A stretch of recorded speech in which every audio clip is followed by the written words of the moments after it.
काका, ये धारा 370 क्या है? धारा 370 क्या है ये जानने के लिए 42 साल पीछे जाना होगा बेटा।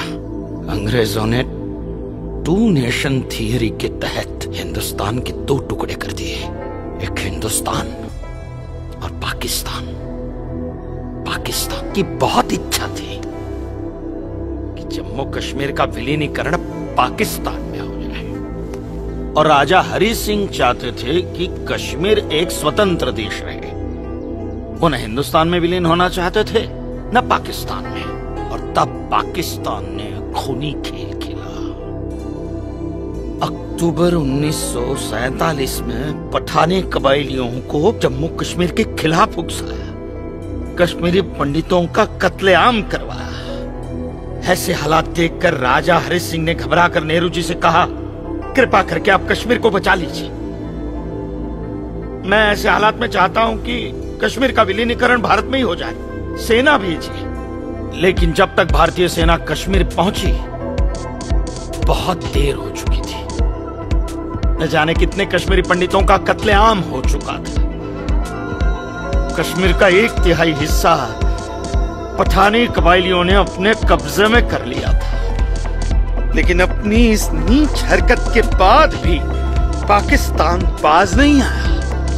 पठानी कबायलियों और भारतीय सेना के बीच युद्ध जारी रखा पाकिस्तान ने। संयुक्त राष्ट्र सुरक्षा परिषद के 3 सदस्य आयोग की रिपोर्ट पर 13 अगस्त 1948 को पठानी कबायलियों और भारतीय सेना के बीच युद्ध विराम घोषित हुआ, और यह तय किया गया कि कश्मीर समस्या का हल जनमत के आधार पर ही होगा। सितंबर 1951 में मताधिकार के बाद एक बार फिर जम्मू कश्मीर के भारत में विलय की पुष्टि की गई, मगर इसी दौरान शेख अब्दुल्ला ने अपने हाथों से धारा 370 का ड्राफ्ट तैयार किया और नेहरू जी को सौंपा।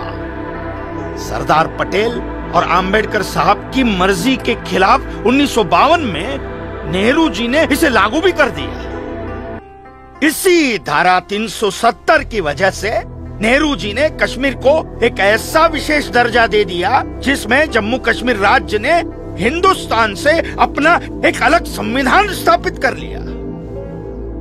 इसी धारा 370 की वजह से हमारे हिंदुस्तान का राष्ट्र ध्वज अलग है और कश्मीर का भी ध्वज अलग। इसी धारा 370 की वजह से कश्मीर की कोई भी महिला यदि भारत के किसी भी अन्य राज्य के नागरिक के साथ शादी करती है तो उस महिला की नागरिकता समाप्त हो जाती है। लेकिन यदि वो महिला अगर किसी पाकिस्तानी नागरिक के साथ शादी करती है तो पाकिस्तानी नागरिक कश्मीर का नागरिक हो जाता है, हिंदुस्तान का नागरिक हो जाता है। इसी धारा 370 की वजह से भारत के किसी भी अन्य राज्य का नागरिक जम्मू कश्मीर में जमीन खरीद नहीं सकता, व्यापार नहीं कर सकता।